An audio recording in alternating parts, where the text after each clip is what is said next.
Hello, everyone. Welcome. I'm Dan Tishner. I'm co-director of the Morse Center for Law and Politics and also a professor in the Political Science Department. And I want to do a shout out to my partner in crime. Is Rebecca Dinwoody here? Rebecca, you should wave, co-director of the Morse Center, who helps put these events on with me. Please consider making a donation to the Morse Center. We do not get designated funds from either the state or the university, so we really rely on donations from kind folks like you. So for programs like this, we really rely on that support. So if you go to the Morse Center's website, and there's a Give button at the very top. And now I'm delighted to welcome you to tonight's Morse Center panel discussion titled Unhoused, the Politics and Criminalization of Homelessness from Big Cities to Small Towns. Our fearless panel moderator will be Joe Weaver, associate professor at the University of Oregon and co-director of the Homelessness Policy and Health Research Group. So thank you, Joe, for doing this for us. Professor Claire Herbert of our own sociology department will be one of our featured panelists this evening. In addition to significant articles in journals such as Social Problems, the Du Bois Review, City and Community and Rural Sociology, she is author of a highly acclaimed book, A Detroit Story, Urban Decline and the Rise of Property Informality, published with the University of California Press in 2021. And she's currently working on a book titled When Home is Illegal, Unsheltered Homelessness in America, and she's also involved with an NSF-funded project called Informality and Inequality in the Global North, Regulation, Noncompliance, and Enforcement in the United States, Land Use and Housing Law. And if you are an OPB listener like I am, you may have heard her on a few days ago on KLCC in a program on the impact of criminalizing the homelessness. Joining Claire as our featured guest this evening is Dr. Chris Herring, Assistant Professor of Sociology at UCLA. Herring's scholarship on poverty, homelessness, and housing has been published in many leading academic journals, including the American Sociological Review, Social Problems, City and Community, and the Annals of the American Academy of Political and Social Sciences. He is currently finishing a book for University of California Press, which is going to be an ethnography of criminalization of homelessness in San Francisco. And as a public scholar, Chris's writings have appeared in venues like the Washington Post, the San Francisco Examiner, Shelter Force, and homeless street newspapers across North America. And finally, let me just give you an idea of what the game plan is for tonight's event. We're going to start off with a presentation by Dr. Herring for about 20-25 minutes, followed by a discussion featuring Claire and Chris that's going to be facilitated by Joe. And last but never least, we're going to open things up for Q&A from you, our wonderful audience. And so now, please join me in welcoming Chris Herring to the University of Oregon.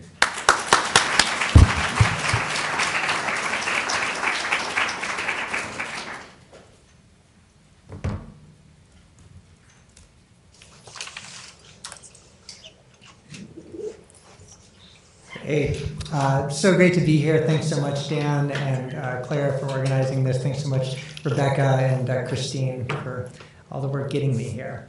So the title of my talk this evening is Policing and Punishing Homelessness in the U.S. City.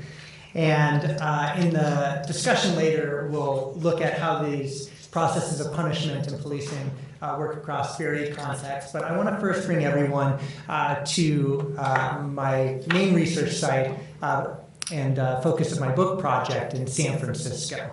And so, although it is a center of a broader metropolitan area of 8 million, the city of San Francisco is about 800,000 people. And on any given night, there are 8,000 unhoused folks surviving in the shelters and streets in their vehicles.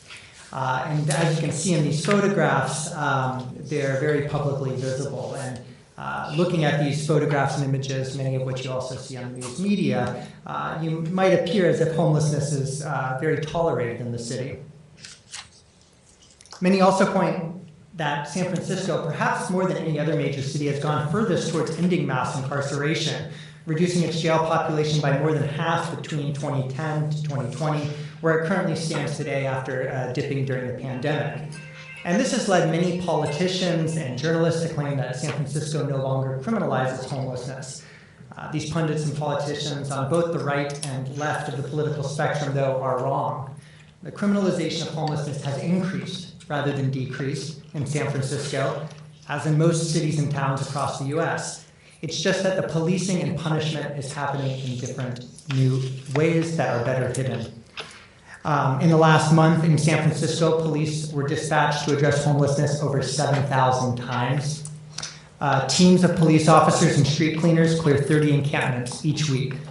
And according to survey and administrative data collected in the past year, displacement, property destruction, and citations aimed at homelessness are at their highest in the past decade. So to study this, the foundation of my research is ethnographic.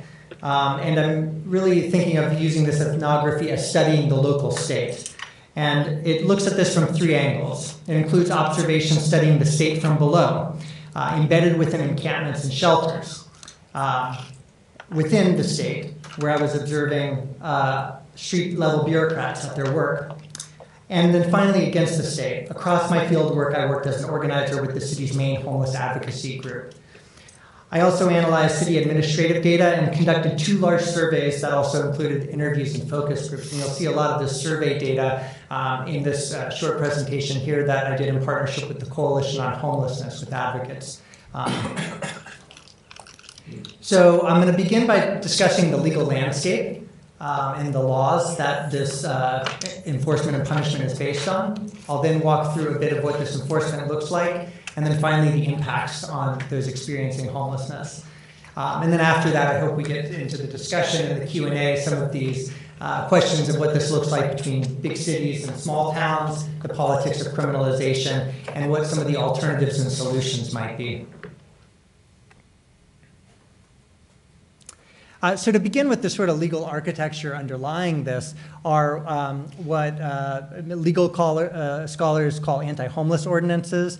We might also refer them as homeless-related quality of life ordinances. And these rely heavily on the passages of these local ordinances aimed at curbing visible poverty. In 1980, our Supreme Court ruled that it was unconstitutional to criminalize the status of homelessness. So since those rulings, localities now pass ordinances aimed at specific behaviors. I include 6 of these laws in place in San Francisco, and they are now found in the majority of cities across the US. Now, taken individually, each law may seem limited in its strictures and targeted behaviors. They often sound rational when you hear politicians talking about passing them. But collectively, they effectively criminalize homelessness. This is just a national snapshot from the latest study that surveyed 187 cities, that both big, medium, and small, by the National Homeless Law Center, which found that now 72% have at least one law prohibiting camping, 55% against sitting or lying, and 51% against sleeping. And across most of these categories, we've seen a 50% increase in these types of laws since 2010, when these surveys began. Now, since the 2024 Grants Pass ruling, there have been 260 new anti-homeless ordinances, primarily camping bans, passed in localities across the US. And then we've also seen a growing number of statewide Cicero laws. And the Law Center calls them Cicero laws because these are sort of template legislation that have been written and lobbied for by the Cicero Institute, a right-wing think tank funded by billionaires, that are making its way through state legislatures. And now we have Texas, Florida, Georgia, Idaho. You can see the list here of states that have laws banning camping or certain of these behaviors across the entire state. There was a study by the ACLU in 2015 that looked at Oregon's 69 most populous cities and found that there were 224 of these anti-homeless laws on the books at that time. It's obviously grown since then. And UC Berkeley Law School also did a similar study looking at the 59 most populous California cities. And this is a graph here just showing what percentage had certain laws on the books. And so they found at least one of these laws in each of the cities, including laws that banned sharing food, which actually was recently overturned in this last year, although we're still getting an increase more than ever in these other ordinances. And perhaps most importantly is the number of these laws. In California, the average city has 9 of these laws. San Francisco, where I'll be taking you today, has 23. And as I mentioned, what's really important is looking at not just a single law and its impact, or the number of citations or arrests for each one, but how these collectively work in a system and scheme of punishment more generally. All right. So I'm now going to take you into some of the details of what this enforcement looks like in the ground, and I'm going to begin from the perspective of the police, of which I was going along on ride-alongs with at points during my research. So I'm going to read an ethnographic vignette here. It's 6 a.m. and officers Rodriguez and Sharking are beginning their morning shift from San Francisco Missions Police Station. All right, let's see where we're off to this morning, Rodriguez says, switching on the patrol car's dashboard. The screen wedged between the passenger and driver's seat lights up, and a list of 36 calls listing the time, a numeric code delineating the type of call, and a street address. Hey, not so bad. It's still early, though, Rodriguez notes, pulling out of the station. Of the calls on the screen, 21 are coded 915, or what is officially called homeless complaints. Driving to the first call, a mere 5 minutes from the station, we pass 11 tents and several more bodies laid out on cardboard, piles of blankets, and the hard, damp concrete, all violating the exact same police ordinance we're chasing after, illegal lodging. We pull up to a single tent. Rodriguez parks the car. Both officers get out, and Sharkey takes out his baton to tap on the tent pole as if knocking on a door. Tap, tap, tap. Good morning, SFPD. Can you pop your head out for a minute? The fly unzips and a tired face emerges unfazed. Sharkey continues, so I guess someone called this morning and complained about lodging here. So I guess you set up here last night? The man nods. Business is getting started, and it would be great if you could just, move along. Otherwise, they're going to just call again, and we're going to have to respond. Without resistance or attitude, the man replies, yeah, okay, I'll get moving. Rodriguez and Sharkey return to the car, clear the run, and drive on to their next call. Over the next 3 hours, the 2 officers clear 10 homeless complaint calls. Over this time, 8 more homeless calls were dispatched to the car. As we pulled back into the station for lunch, I asked the officers how they thought the morning went. Sharkey admitted, look, we're not really solving anybody's problems. This is a big game of whack-a-mole. I'll clear one run, get a person to move, but by doing that, I'm just creating another call, right? If we arrested a guy, we'd never clear these calls, and they'll just be out here for longer and less willing to cooperate. So I characterize this type of regulation of homelessness as complaint-oriented policing. Rather than being driven by top-down police directives aimed at hotspots or quotas, or discretion of individual officers, in San Francisco, the policing of homelessness is almost entirely initiated by individual reports to 911 and 311, resident and business association compliance, and other government agencies. To zoom out here, this is a map of SPD dispatches for homelessness in an average week during the month of April 2018, and it depicts the locations of these dispatches, like those that we just saw Rodriguez and Sharking chasing after. The city's non-emergency 311 line, and increasingly the mobile app, as some screenshots taken here, also direct policing and punishment. Often these complaints are, aggregated, and then they come to shape the routes that sanitation teams will go out on. But all of these sanitation teams also have police escorts backed up by the power of enforcement. And as you see here, we have 311 is the non-emergency line. On the one of these, the one on your right, we see that this concern is a well-being check. It's for somebody that is seen as unwell. But what we see being dispatched is a police officer, and the outcome of that being a citation. And when we looked at over 10,000 of these 311 complaints on the apps, in over 99% of the cases, it was sent to sanitation or police. There's just simply not enough outreach workers which many of them perceived this as being what they were complaining about. And this was, seen when this app was launched. This is a headline where the mayor had a press conference portraying this as a way of which people could, contact the city for help. This is something that I call in my work care watching criminalization. And this is key to legitimating these punishment schemes. And by this, I mean an approach that portrays punitive practices as compassionate ones, veiling police efforts under the cloak of public health and making it appear as if adequate housing, shelter, and treatment are being offered when they are not. And this is another important finding from my study. So this on the horizontal axis here, we see the moving forward from time from 2011 and 2018. And what's being graphed on the blue line is the increase of police dispatches over this time. And over these years, we saw this grow by 72% from going under 60,000 calls a year to nearly 100,000 dispatches. Yet the city's homeless population, which you see on the red line, remained relatively stable. According to the point-in-time count, homelessness only increased 8% and unsheltered homelessness by less than 1%. So what this shows me, along with some other work from my research, is that the rates of policing were not so much being driven by changing policing protocols or even an increase in homelessness. Instead, it was being fueled by a changing city.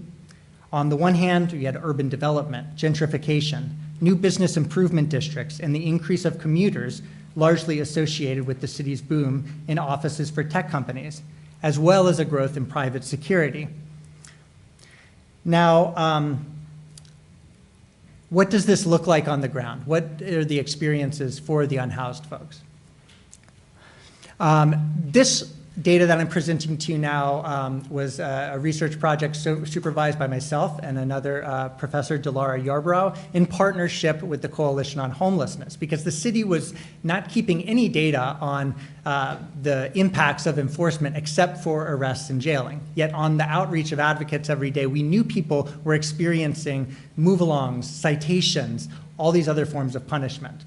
So we conducted this survey, a representative sample of 351 unhoused individuals. And here, we asked them in the last year, were you forced to move, cited, given 5 or more citations? And we just see these very high rates, right? These are not tools in the toolkit of police officers to deal with problem individuals. It's widely experienced. And not just by those on the streets, but even those in shelters, right? Because a lot of shelters either are closed during the day or, they're not designed for people to spend all day inside. So if you're out in public space because you can't consume in a private space, many people were also facing these sorts of punishment schemes, even though we always hear, they're designed to push people into shelters. Now, according to the city's administrative data, nearly 90% of those 100,000 dispatches I showed you in any given year resulted in a move-along order. And some of you may be asking, is being forced to move really that punishing? Some of the police officers I would go out would be like, this is really soft glove policing. You've studied other cities. It's much more punitive there. But I learned that it absolutely was punishing. And I'm happy to talk more about the various negative consequences of displacement, which are many, as well as sort of the ever-present ambient threat of being displaced at any moment and what that does in people's daily routines and psyche. But perhaps the most significant harm was the increased insecurity and vulnerability faced by theft, assault, and the social conflict between the unhoused. Feeling less vulnerable to theft or assault, having the natural surveillance of eyes on the street, were all important reasons why people would stay in sometimes pretty visible areas, in the subway stations, in well-trafficked streets. It was often because they felt safe there rather than being pushed to the margins. And then the other aspect is, right, people feel safer in groups. That's why they would want to camp together, to have that collective ability to watch after each other around people that they know, which many of these displacements break up. A 2014 study in 5 U.S. cities found that 49% of people experiencing homelessness had been victims of violence while experiencing homelessness, compared to just 2% of the general population. And that approximately 14% were attacked within the past 30 days. During our interviews, women described facing assault and rape after being forced to move to unfamiliar territories. and many are staying outside because they find shelters unsafe, having to stay around strangers. And this lack of safety is even greater because their status is essentially illegal. If they were to call the police, they may very well put themselves and those around them at risk of displacement, or if they have a warrant for unpaid citations, this would also prevent them. And even though one of the key rationales for the sanctuary cities towards those undocumented is for public safety, so that they can feel comfortable calling the police in these cases without fear and punishment. However, the cities unhoused, regardless of their citizenship, have no such protections under the current regime of anti-homeless laws. Now, the ultimate punishment for those I came to know on the streets was the dispossession of property at the hands of city officials. In 2015, we found that over 70% of those primarily staying outdoors had lost property at the hands of city workers. However, in a recent survey I conducted just this past February with those without shelter, 84% had reported having their belongings taken or destroyed by city employees in just the past 6 months. So it's gotten much worse. During my field work, individuals I resided with had lost tools, bikes, and computers used for work, expensive medicines for HIV and hepatitis C, ID and benefit cards that were key to the survival, and sometimes their last remaining treasured possessions. The fear of losing shelter and one's few belongings pervaded the daily routines. For instance, many refused to get medical care or go to the hospital because they worried their belongings would be destroyed while they were away. I had one case where one of my research companions that I stayed with on the street called me while laying on the ground, having a stroke, because he wanted to see if I could go back to his campsite and watch his belongings before he called 911 to get an ambulance. In this photo here is a man, Neil, who I also came to know. He was at the hospital when he had his tent with all of his belongings taken, including his walker and oxygen tank that was destroyed by city workers. So these move-along orders and the destruction of property constantly frustrated outreach workers also within the city's Department of Health, which I would go out with as well. We had cases where we couldn't find people when they finally had even housing available, but more often it was, to do the checkups, get them their medicine, check in on them. Rather than helping more people, they had to help the same people acquire the medicine and materials over and over again. And so as one hand of the state was trying to help, other agencies were making it harder and harder. Another widespread negative impact were citations. Now, most often they were about $100, and while 10% did pay the ticket, which was often a substantial amount of money of their monthly income, our survey found that 90% went unpaid. And as I discovered through interviews and administrative data, these unpaid citations have deeply damaging consequences. Once that ticket goes unpaid, they would have an additional $300 civil assessment added. If you had a driver's license, it would be suspended. Perhaps most significant is that you get a bench warrant issued for your arrest. Now, these warrants would show up on criminal background checks often that employers run when hiring and landlords when screening tenants. All of this, but especially the outstanding warrants, made it harder to get housing, get a job, and in some places bars you from getting shelter or treatment. And even when people exit homelessness, the debt can linger for people since they've survived so many tickets over the past year. I'd meet people in the shelter who were trying to save up and they still had all these tickets hanging over them. So while arrests and incarcerations directly for violating anti-homeless laws were relatively rare as compared to being displaced or getting a ticket, 1 in 4 of those sleeping outside reporting having been booked in jail at some point during their homelessness in our survey. And this was, again, largely due to this broader punishment scheme, that people weren't getting taken down to the jail for sitting or lying on a sidewalk. It was because they failed to appear in court or not paying this citation. So to conclude, these are some of the policy impacts that this research had in partnership with the Coalition on Homelessness, which is a very powerful advocacy group that has, connections with city council members. And, we were able to meet with the district attorney to get some of these things done and get city councilors to hold certain agencies accountable. Most significant was that in 2017, warrants were at that time, warrants are no longer issued for unpaid fines, and that's still the case today. That's not the case in Los Angeles, where I'm currently am, or in most of the U.S., but that was probably the most significant win. There have been legal cases against the city that have resulted in policy reform. These are a lot of, so far, been reforms on paper, though. They make it they increase our ability, though, to hold them accountable and sue them again and monitor them. But this is still a process that is yet to, bear fruit. But we have had successful cases. And finally, there has been the added initiative of new civilian-led alternative response teams, not unlike CAHOOTS, which was here in Eugene. And this was a direct outcome of the organizing and advocacy based on this research.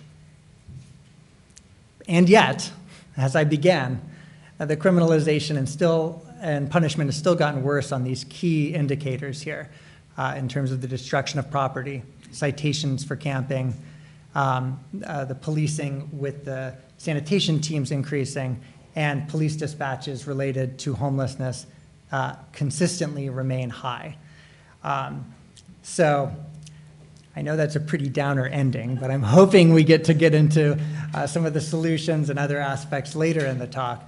But this is all to say that, even in the, liberal cities like San Francisco, where we are seeing criminal legal reform and some important movements around decarceration, we all need to be looking at the ways of which mass criminalization is not just persisting, but in some ways expanding in these new forms. So, thank you.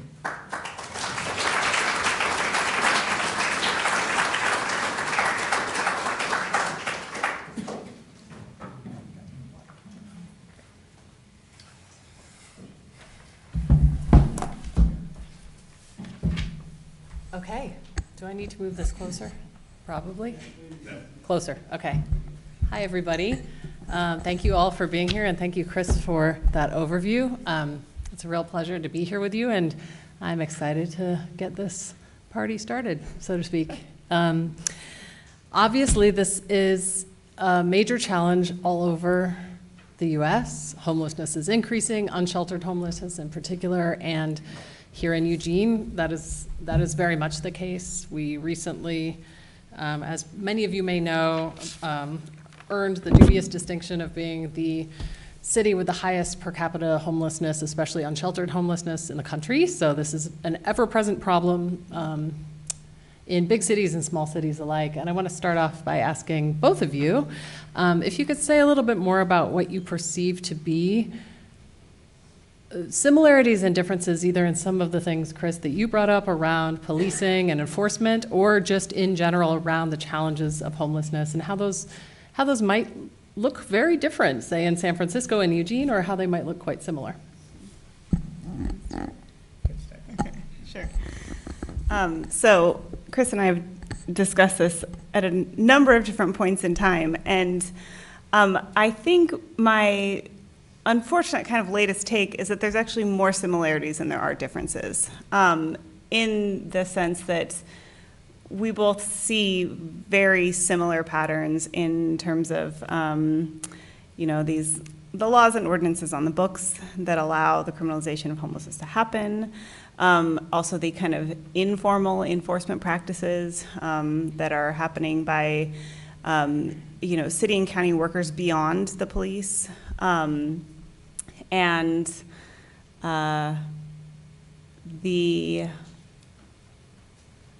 Some of the differences, though, I don't want to fail them. Why don't you speak to some of the differences that we've tossed back and forth?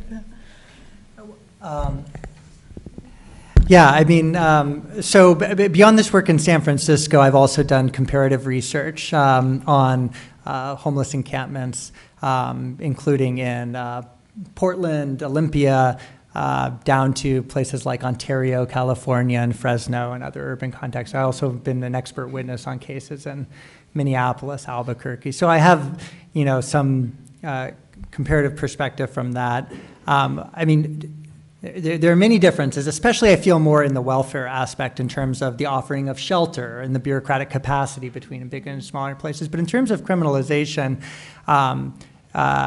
yes, as you said, there's lots of similarities. And since I've written this, there have been studies showing this happening in mid-sized cities and small towns in the Midwest, places like Denton, Texas, also in Los Angeles and New York City. This is the main way as well. I just gave a talk in Chile where they read my work in Santiago, and they're using the 311 app. It's the 911 calls, same sort of thing. But, in my experience going to other places, there have been in some important ones. One is the ways of which police forces try to manage homelessness either through concentration, like concentrating the unhoused, especially in marginal areas, places that might have, fallow industrial land especially is what we saw, like in areas actually historically, especially like in San Francisco even. We can go back to these areas around, for those familiar with it, the sort of like the old shipyard and cannery areas of like this dog patch neighborhood and some of the south of Market areas really by the waterfront. That was the area where people would camp and recycle and would stay out of sight during this time. But that is also, if you've gone recently, where they have been, converting all those industrial warehouses into, climbing gyms and breweries and new apartments. And so there's simply not the place. But that used to be the time in the place where people could stay out of place and where, police would filter them to. In Fresno, California, there was this enforcement where, there's a very clear line over a railroad track of which officers would tell people to go. In San Jose, there was a waterway. And this worked for both the authorities who hate this part of the job, like it was always the rookies getting put on the police force, and, they don't want to do this. And it gave a sanctuary for unhoused folks. But San Francisco now, it's there's just not that space, and they're kind of huddled into this 3-mile area because of the hills and stuff. And so now they've moved to dispersion, like the idea of like we can't have a lot of camps, a lot of tents together. So during my research, they started saying we want to just make sure we break up the six tents as an encampment, and you can't be 6. And then it was 3, and then it was 2. And we get to all these negative consequences of the isolation, but this idea you can make them invisible by, spreading them out. So that's one difference. And then the other one I'll briefly say is like the migration patterns. A lot of time places like San Francisco and Portland get called magnets of, homelessness. Actually, the biggest magnet, which is a problem in a lot of other ways. Most people become homeless in the place that they are or coming from another nearby county. But in Fresno, California, a big city, but surrounded by a number of like suburban, small towns, rural areas with no shelter, never met so many people like not from Fresno. And there in these smaller towns where you don't have like advocates or, civil rights lawyers paying attention, the police are just driving people, into town. You're being given, get out of town or you're going to be arrested. And so a lot of people I met there wasn't just their first time homeless, it was their first time living in a city. And when, I was reading about how Grants Pass was talking about moving people down the road, it sounded like a lot of the same thing. To piggyback off a few of those, so I think that one thing that that definitely happens in Eugene and likely other small places is that this dispersion idea is in some sense more possible here because it's easier to kind of push people out into like the rural, edges of town, right? It's closer. We're closer to, these less populated spaces where it's easier for people to be able to remain for a while, which really becomes a challenge for outreach workers trying to find folks and connect them with services. And at the same time, so exactly that idea that, people, we hear this a lot, there's these narratives that, people come to Eugene because it's a good place to be homeless. But one of the also realities is, well, we haven't heard from nearly anyone in our research that Eugene is a good place to be homeless. But that when places nearby don't have services and resources. The only places folks can find services and resources is in the bigger cities. And Eugene is the biggest city in the middle of the state of Oregon. And so we do have a concentration of resources here. But I think the impetus should be, rather than saying we ought not provide services, it means that we need to, other municipalities need to be providing services as well, right? So surrounding Fresno, those municipalities ought to be doing their job to take care of those citizens, those community members, versus overloading the infrastructure and systems that they have in Fresno. Okay, yeah. In our work, we sometimes do ask people where they're from, or more frequently, we've been asking where folks were last housed. And as of the last time I checked, I think among our almost 400 folks we'd worked with here in Eugene, 80% had last been housed either in Eugene or in Lane County or a nearby county. So this idea of the magnet theory, which we've all mentioned and I think is often considered problematic if you're working in this space, is it's problematic because it's used to make the argument against providing resources rather than to make the argument for providing more dispersed resources. Yeah. Thank you both for that. I want to talk a little bit more about what is often called in the literature street-level bureaucrats. I think you may have used that term in your talk, Chris. And maybe we could start off by defining that for folks in the audience who might not be aware of that. And then I'd like to hear a little more from each of you about what it's like to be somebody, whether it's a member of the police or a sanitation worker who is attempting to do your job and feels like perhaps this is not what they signed up for. I know you both have worked with both people experiencing homelessness and people enforcing it. So I want to hear a little more about what it's like. Why is this continuing to happen if the people who are in these roles didn't sign up for this work and may not be enjoying doing it? You want to start with the definition? Sure.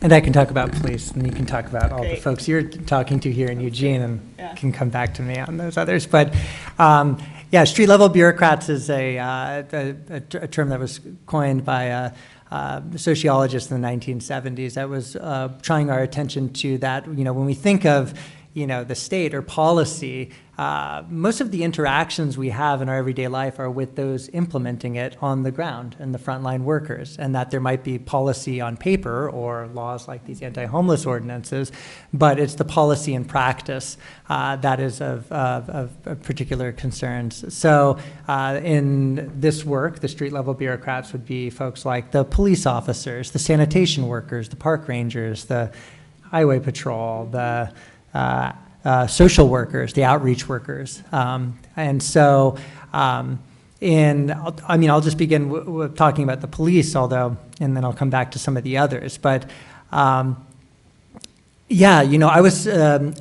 had initially been staying in the encampments and on the street for almost a year embedded in these different places.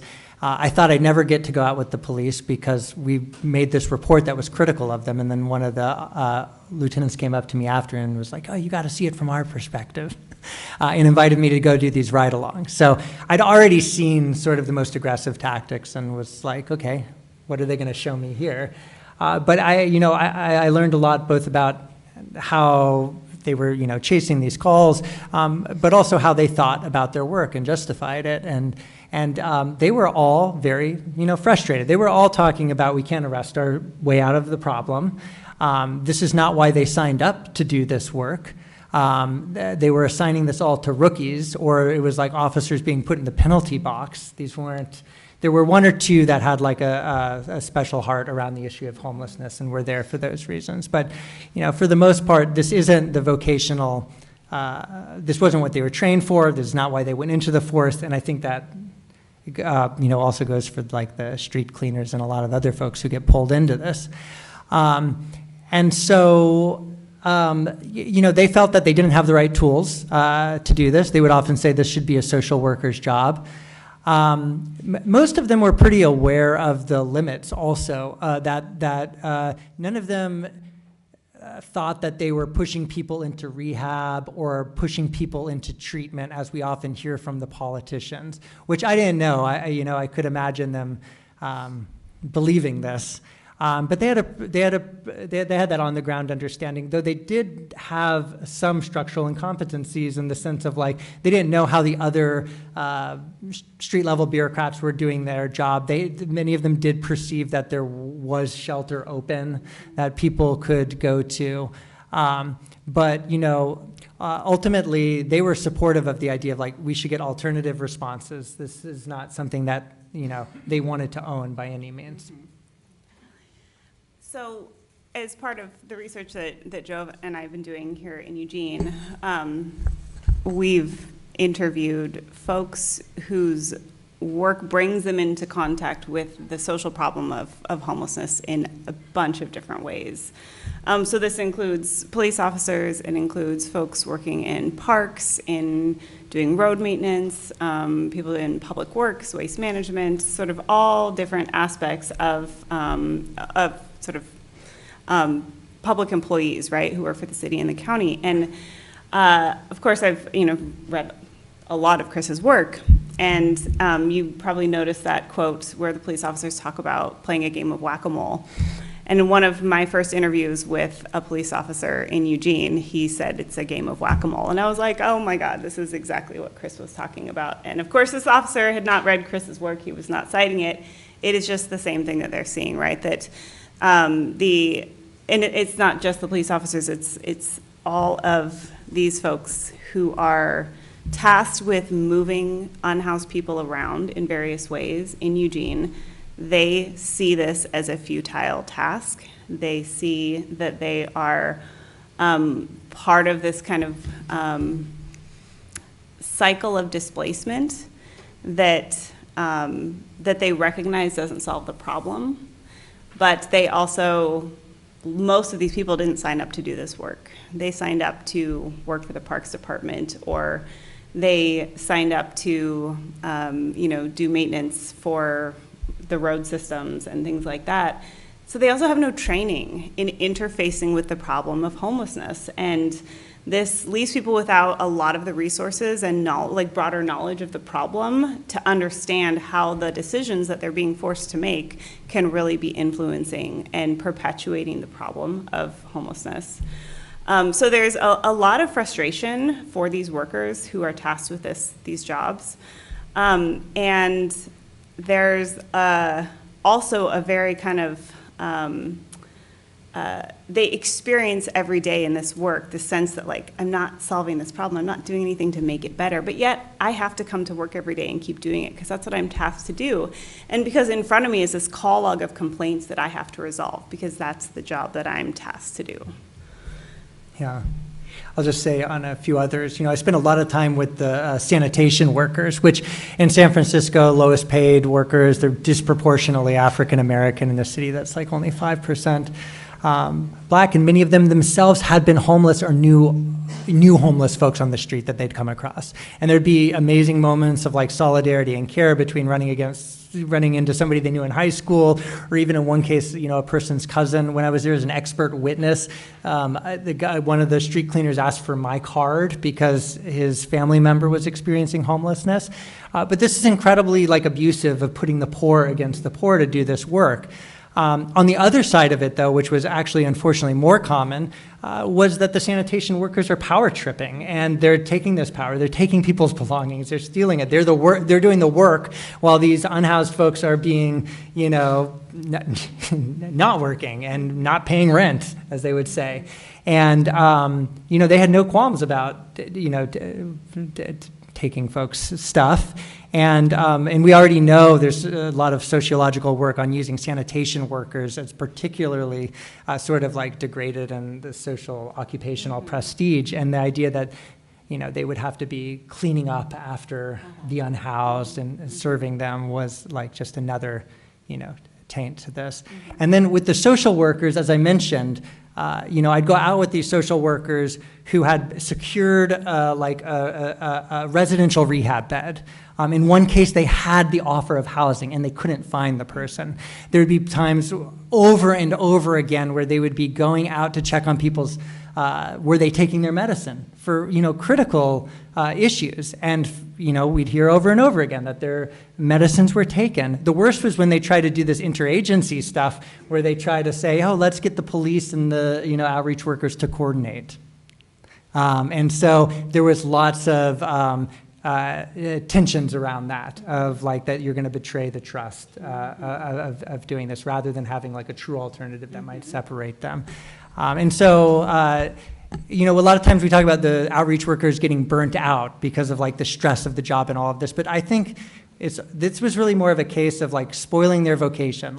They wanted to do this work and it continually was being undermined by this other side of the state of the police. Do you want to? Should we? Not yet. Okay. Soon.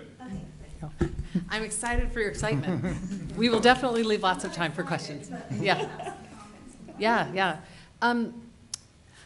So we know this isn't effective. We know it's a game of whack-a-mole. It's pretty obvious for everyone involved that that's the case and that it's doing harm. Can either of you say more about why it continues beyond just the idea that, I like the framing that you started with, Chris, that, criminalizing homelessness is not allowable, so we have this kind of invisible hand of the state, and a lot of that work gets done by folks who are at the street level.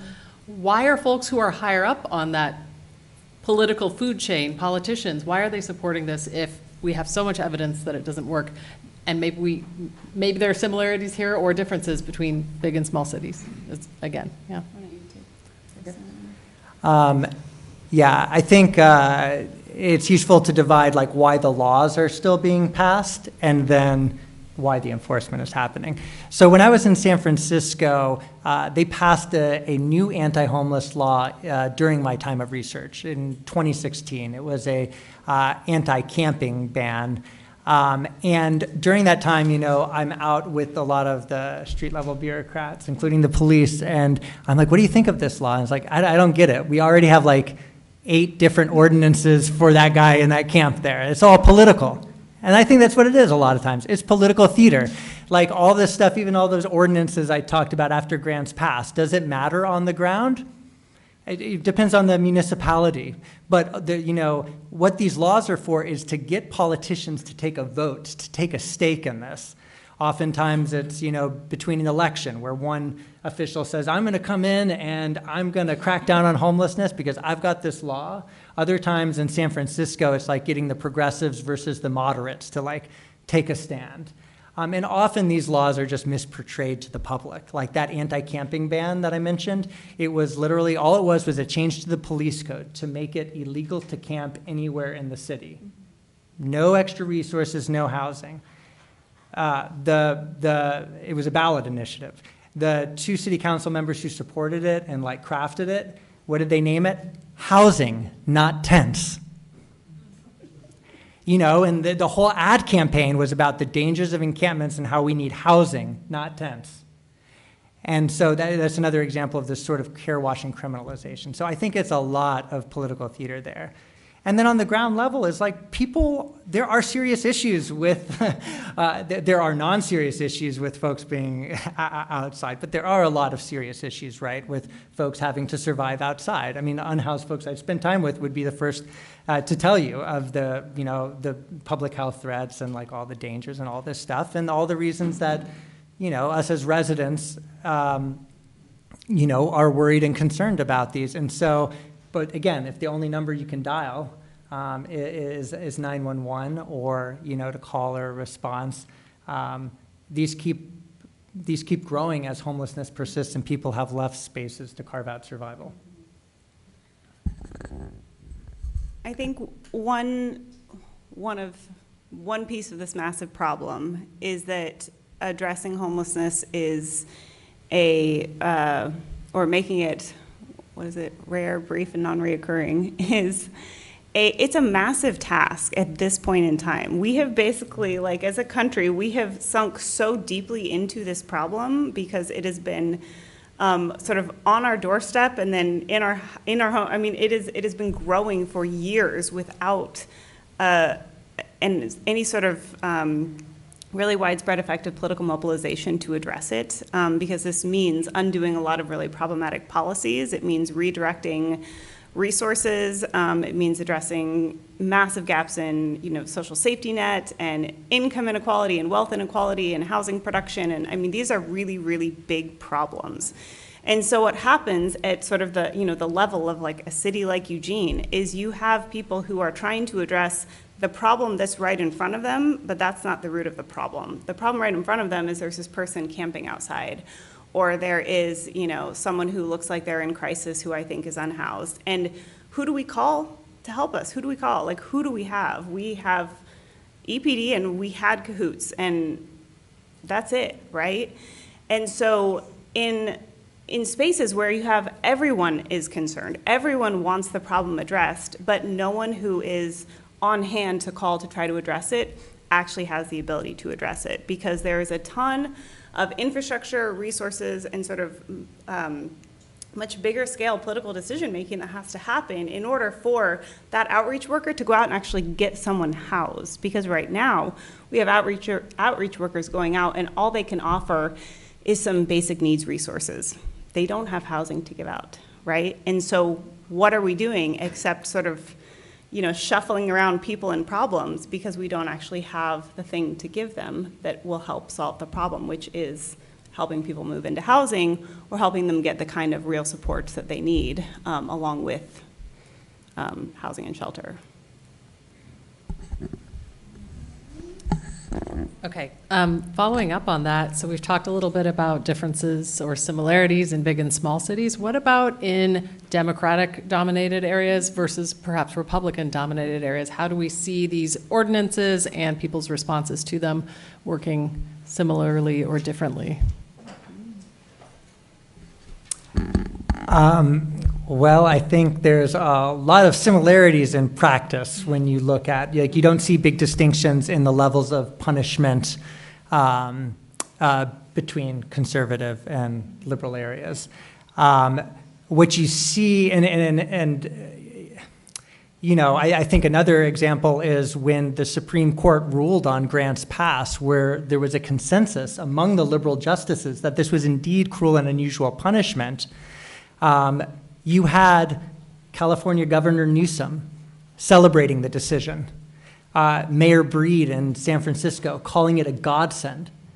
I cannot think of any other Supreme Court decision where all the liberal justices dissented where there was that celebration, right? So that tells you there is a bipartisan consensus. If Trump ever turns to a sort of like ICE system and detention system towards homelessness, as he has stated, it will be the Democrats who have laid the infrastructure groundwork, legitimation, consensus among the people to lead it out. I'm not as confident that we will see the resistance as we are seeing against ICE right now in the case of undocumented folks with homelessness. What I see largely is in how these laws are sold to the public. In San Francisco and liberal polities, you can't, the whole like tough on crime penal populism of the 1990s that led to mass incarceration is largely gone. Like, no one's arguing for a return to mass incarceration, and among the Democrats in San Francisco at least. So what they will say to like soothe the liberal conscience is, right, that they are offering shelter first, that there is enough shelter and housing available. It's just that the unhoused on the street are resistant to it. And this is the lie. This is the care washing. This is the, I document this in many detailed ways, but we need to do this work locally to undermine those claims when they are not true. So, like in liberal places, you have to make it sound like, yes, we're punishing, but we're being compassionate. We're offering these services. We're spending these money. Whereas in a number of conservative places, I think you still hear the tough on crime rhetoric and sort of the meanness, and you can set up also, meaner shelters and detention centers. Yeah, I agree. I think that's really the root of it, is that we see pretty consistent, policy-wise, we see very, very similar policies across different, right versus sort of left divides. But I think the narratives that bolster those tend to differ, where the willingness to sort of frame homelessness as an individual choice or the problem of an individual and blame them for their situation, I think is more common in places that are socially and politically conservative. But sort of the outcomes of the claims we make about the problem and how to solve it tend to wind up the same. So we have time for your questions now. And I know, do you want to take the first one?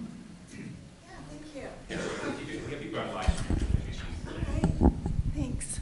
My name's Monique Despain. I'm running for Congress here in the 4th District, and this is one of the biggest issues of this 4th District in Lane County. There are just a few things I wonder about. You two are from Eugene, but you're from San Francisco, it sounds like. I'm in LA now, but yeah. So maybe the two ladies, have you been to Washington Jefferson Park to ever see the feeding there? About 100 people come every day of the week. I think they just serve food Wednesday through Saturday. And I recommend people here that are interested in learning about the homeless to go check it out. But they tell a different story. So you brought up several times stealing of personal belongings by law enforcement, but what I hear is it's other homeless people stealing from the homeless. Like they go to sleep with their phone and wake up and it's gone. So I just wanted to, tell you there's other perspectives. Yeah. Well, I put up there too, 45% of homeless folks have, experienced this form of violence and theft, and it's definitely, widespread out there and in shelters. Right. And I do appreciate that you recognize that in Eugene we've been trying to get to a place where it's rare and brief and uncommon homelessness. It's a diverse population too. The largest growing group, I believe you would know best, is single women over 55 without addictions and mental illness. But the largest group is the mentally ill and the addicted. And that's the enemy, not law enforcement. So what solutions have you and your groups been working on? Pardon me? I'd like to No. That's fine. This is good. Yeah. He interrupted me as I was asking a question. You can't handle it, huh? Law enforcement's not the enemy. So addiction and mental health, is really the problem for the homeless. So I just wondered what. Yeah, the question of mental health. Here comes my question. What work have you? No, yeah. Yeah, well, you experts, what are the solutions? No. I'm talking about an issue that's important. I would. Wow. Okay, we can respond to this. My question speech, is, what are the solutions that you have? I mean, you did a good job of describing the scenario, but what are the solutions that you've come up with for Eugene? Well, first I'll just correct you in that out of all the studies that have been done across all the U.S., this idea that, as Trump says, that the overwhelming majority are addicted or mentally ill is just flat out wrong. The big, they are, these are both highly overrepresented among the unhoused. In the California statewide study, which is the largest that's ever been done, you have the general rates of like severe mental illness, 20%, of drug use, 36%. If you go to unsheltered, the illicit drug use goes up to 46%. Very high. Still not the majority. Number two is that the research we found on criminalization is that it makes mental health and severe mental health crisis worse, much worse, and also drug addiction. In fact, in the California study, they found that 28% of the folks who were using illicit drugs didn't use them until they became homeless. Now, okay, the majority had been using before, but it is increasing more. So no matter if you see this as the issue, this intensified criminalization has no evidence of addressing, those issues. So I think that it's important that, that we don't ignore it. This is a huge issue among homelessness, and this makes it much, much worse.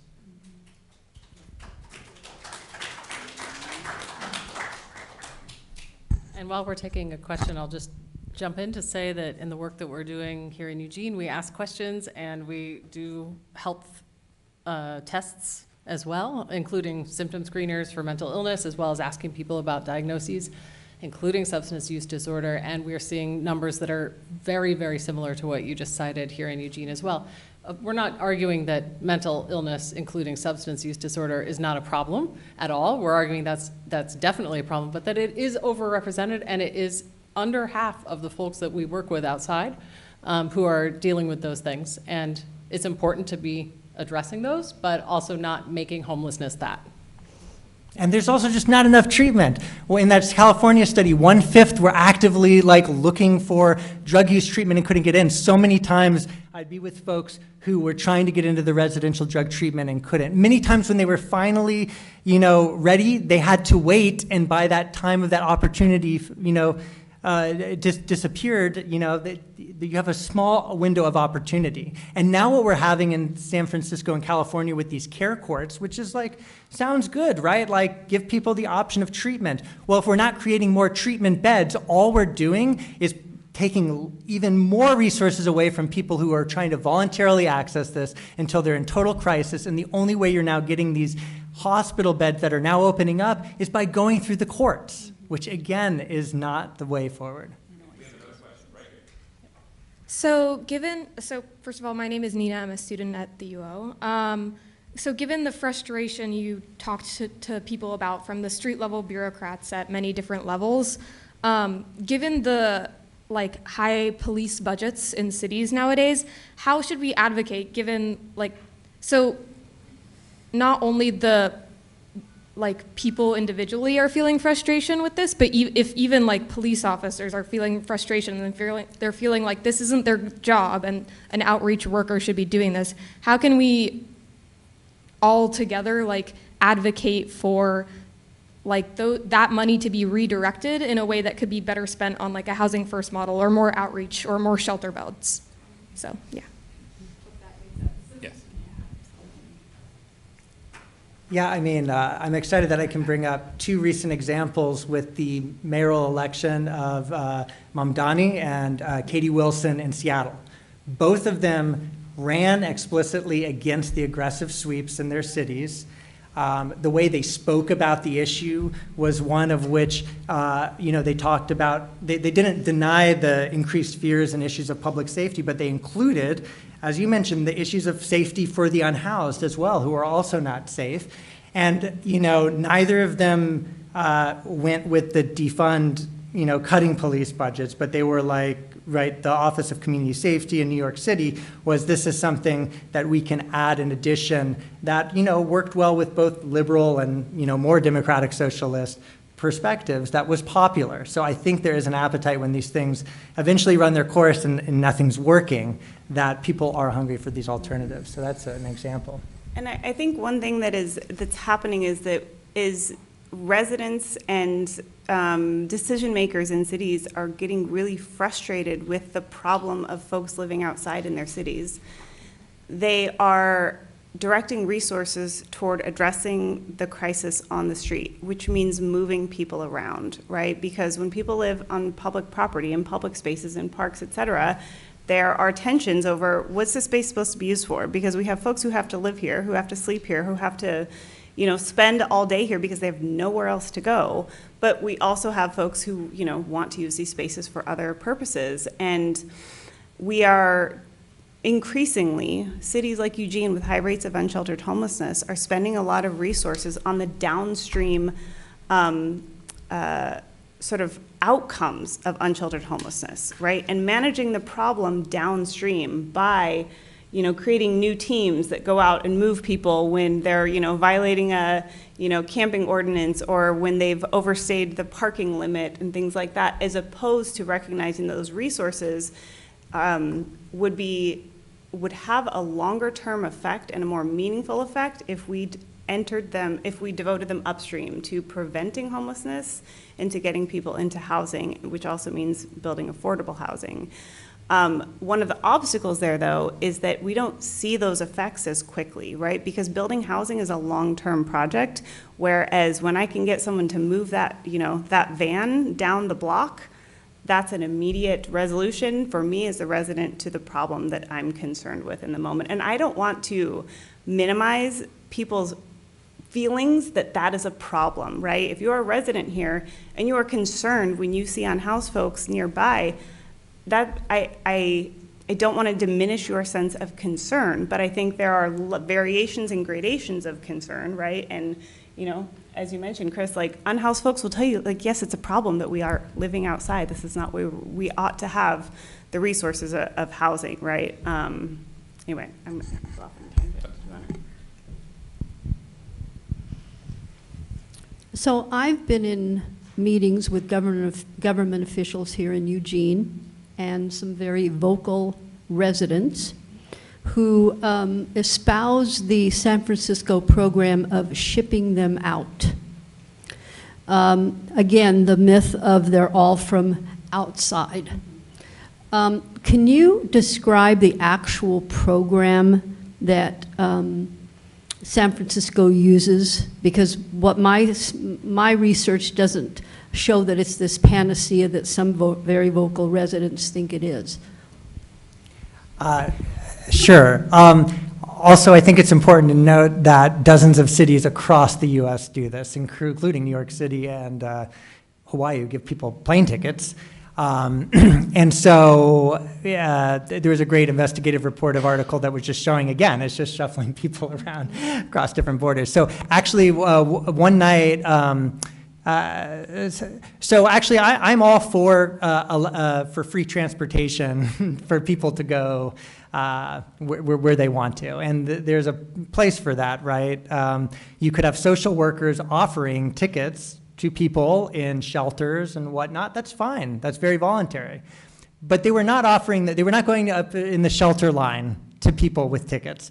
I went out on a police operation where I was off with 20 police officers one night where they went across the city offering ticket, like saying, "Hey, we have a bus ticket. We can get you on a station tonight."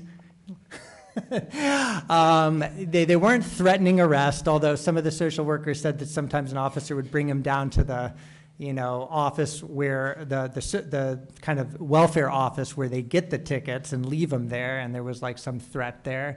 A lot of other people use it who claim they're homeless. So, and then the city. So there were the welfare worker I talked to at the program said, like, there were all these like young women from some country who got in on some scam selling magazines who would come in. Like, anyone just goes and says they use it. The worst part, though, was that the city and the mayors during my time, I don't know if it's still going on, they were counting bus tickets as exits into housing. And so when you read in the San Francisco Chronicle the numbers of people that they resolved homelessness, the like half of those numbers were bus tickets.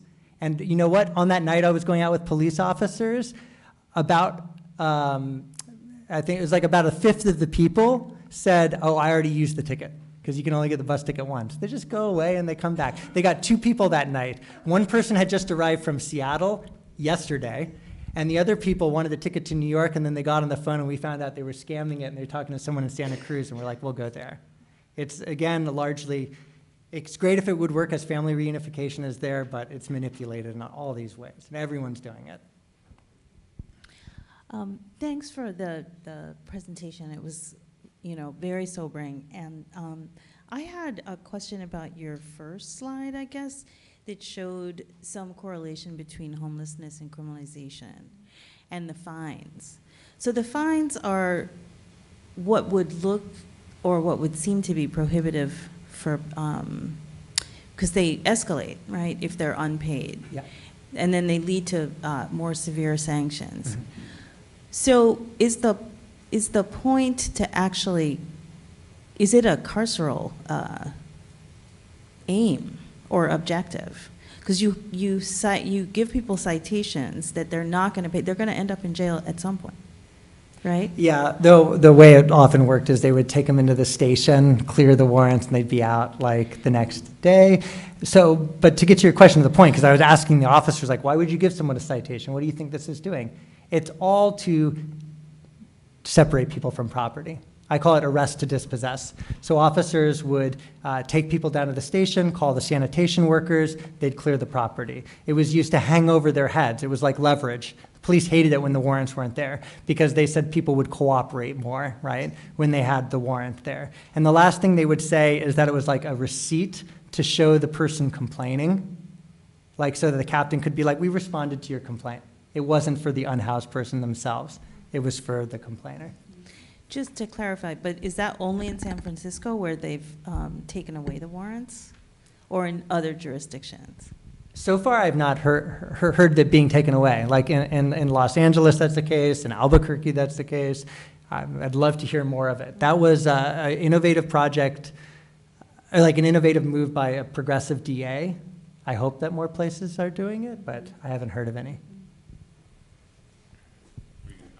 I just want to say, so there's a bunch of hands still up, so I'm going to recommend the following, given the time, is we're going to take questions popcorn style. That's my admonition, to please ask a quick question, and I'll get 2 or 3 of you in, and then to my fellow academics, we love to filibuster. If you guys can be succinct, and then I'll get another 3. So we'll keep trying to do that if that works, okay? So it'll be our experiment. I'm thinking back to the Great Depression and Franklin Roosevelt, and what do you think about like the Works Progress Administration or the Civilian Conservation Corps as a model for helping out? There's my response.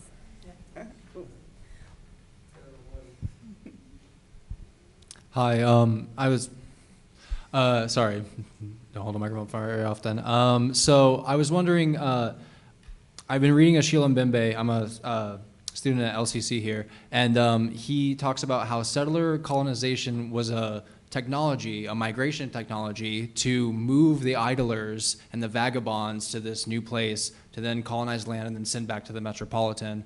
So can you talk about the migratory technologies like you kind of hinted on with concentration and these new technologies that we have with airplane tickets and bus tickets? Thank you.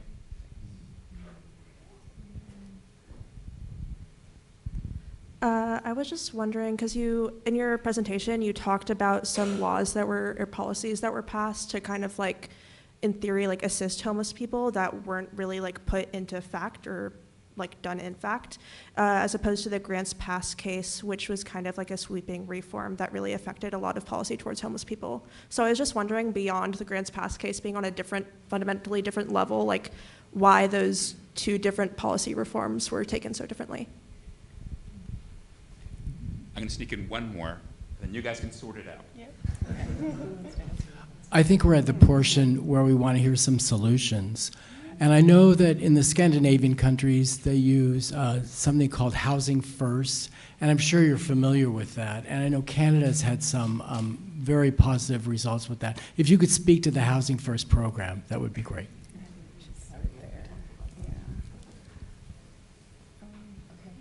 Should we answer? Yeah. Okay. Yes, go ahead. Okay. Lightning response. Lightning response. Unless you want 5 or 6. No, that's okay. Yeah. Okay, we're going to go backwards. So Housing First is the model. It's considered the gold standard and was officially adopted by the federal government in the U.S. as well.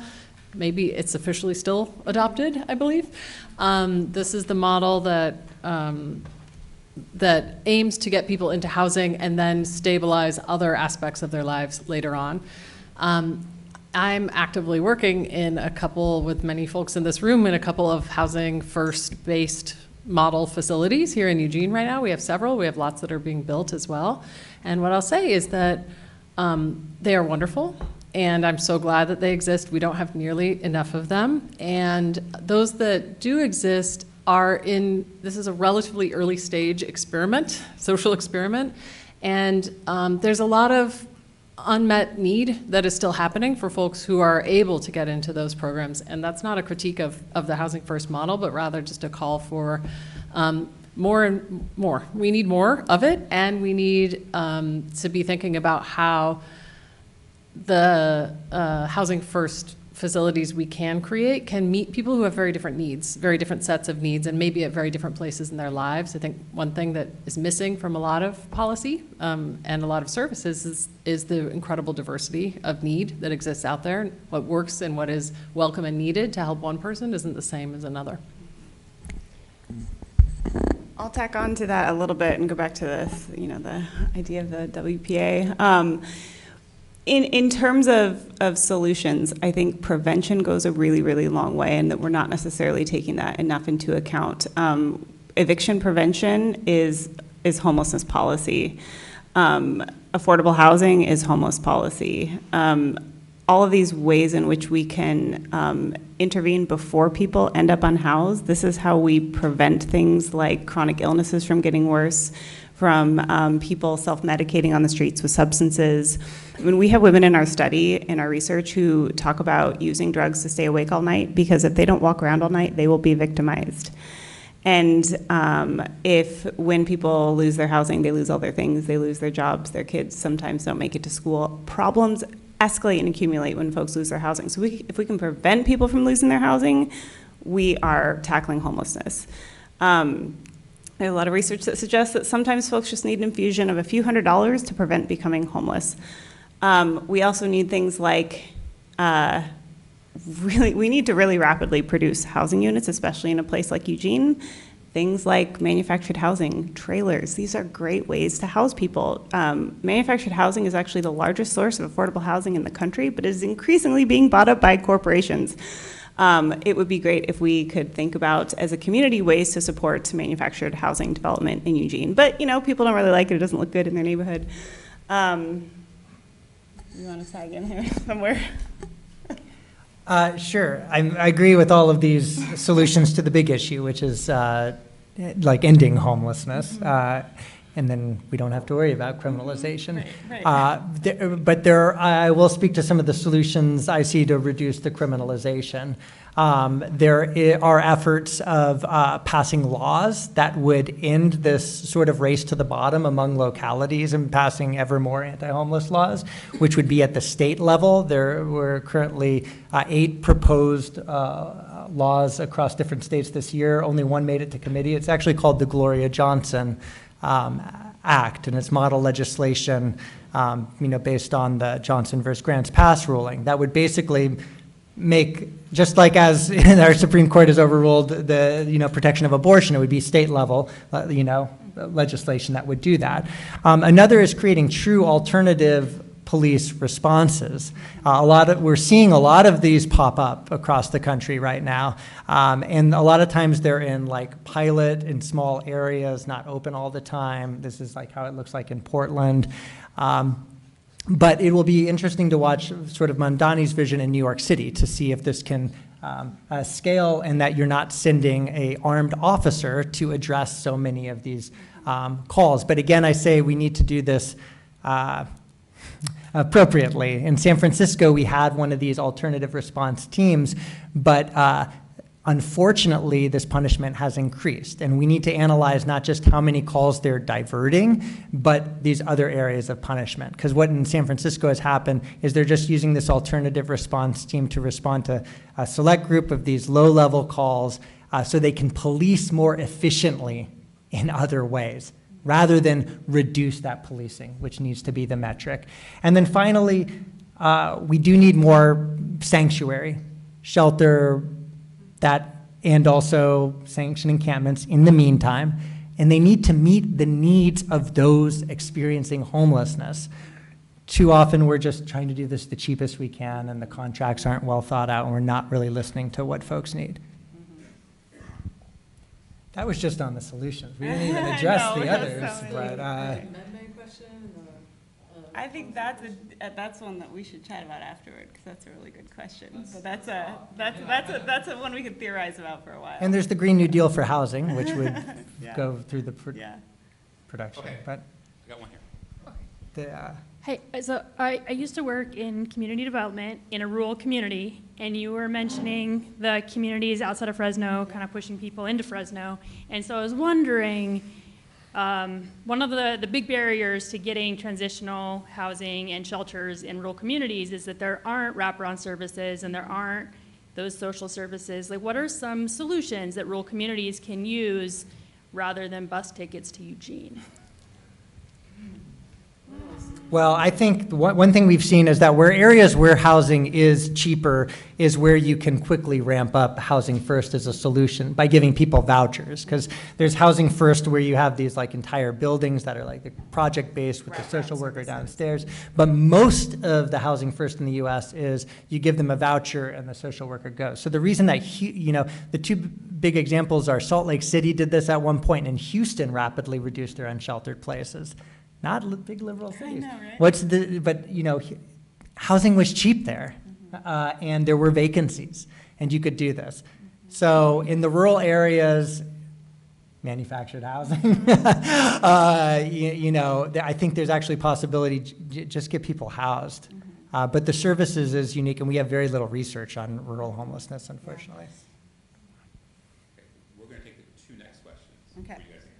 Sit on. Okay. Hey, all. Thank you so much for sharing some of your work today. So I had a question that might be a bit specific, but Dr. Herring, looking at some of the details you shared in your presentation today, two things that really stood out to me is one, the story of the social worker suddenly being unable to find their patient, and two, these stories of unhoused individuals no longer being able to have really expensive, highly controlled substances, whether it's HIV medication, perhaps pain medication. I'm wondering if you could speak more to your observations of how displacement affects people's management of chronic illnesses, or how that might potentially exacerbate or flare up addiction management.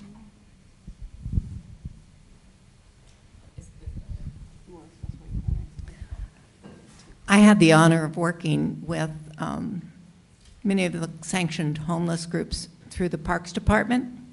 And something that occurred to me when I read about home share happening pretty actively in Portland is, has there been any discussion, or Chris, have you seen anything where a home share could help with preventing homelessness?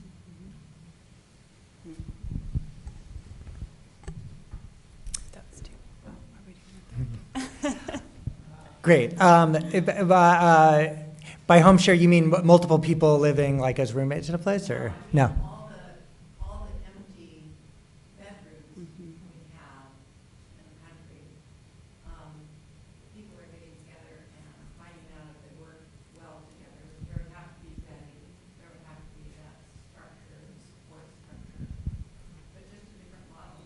Oh yeah, but do you mean like 3 or 4 unhoused folks, or 2 unhoused folks living in a place, or having like adopting? No, it's like renting out. Oh, renting out a room. Yeah, yes. There's a women's program at the mission here. Okay. And I got to know those women, and I mentored one, and I didn't have the availability to do it right then. Yeah. To ask her to come for 3 months until Right. she found a job. Yeah. And Oh, that's a great model. Yeah, I haven't heard of it much. I've heard these like small projects of like adopting or opening up places. There have been some initiatives in California of like subsidizing ADU construction and allowing folks to move in. I think these are all great options. I actually was bringing up the home share of unhoused folks because a lot of people that's actually very important, right? The idea we need to give someone their own room and apartment is actually sometimes not what people desire. People would want the roommates. In some places, for drug use too, it can be safer in these settings. But there are also models in European countries where this is done. I think one of the best proposals is also giving Social Security top-off to individuals to have roommates, or to family members to allow them to house other family members or friends. We need to think beyond. We need to think in these new ways of collaborative co-housing options more generally. There's growing research among public health and even all medical scholars that are showing exactly this: higher rates of morbidity, sickness, all of this, especially among drug users, that following encampment sweeps, and also. So this is growing and really devastating. You might have more also to add on the public health front and addressing the last question. I'm a medical anthropologist, and I think a lot about those questions. So I'm just going to share one story of one woman that we worked with who had diabetes and was wheelchair bound, and she needed metformin, which is one of the most common diabetes drugs. It's an oral hypoglycemic drug, reduces blood sugar, and she'd been prescribed it and she had it, but she was without housing in a wheelchair and was only able to access porta potties to use the bathroom. And metformin is, when you're first adjusting to it, the first couple weeks that you take it, it causes a lot of stomach upset and can cause pretty significant diarrhea. And there was no way that she could get to a porta potty and get in a porta potty as frequently as she needed to do in order to be able to get established on metformin, so she just didn't. And I ran into her a couple weeks ago, and she's since lost a foot. So that's just one example of that, I think, that illustrates some of the challenges of managing a chronic disease without housing. Yeah. Okay, so we're at the end of our hour. So if you still have questions, I'm quite sure that our panel is happy if you want to come down to ask them, but please join me in thanking Professors Herring, Herbert, and Weaver.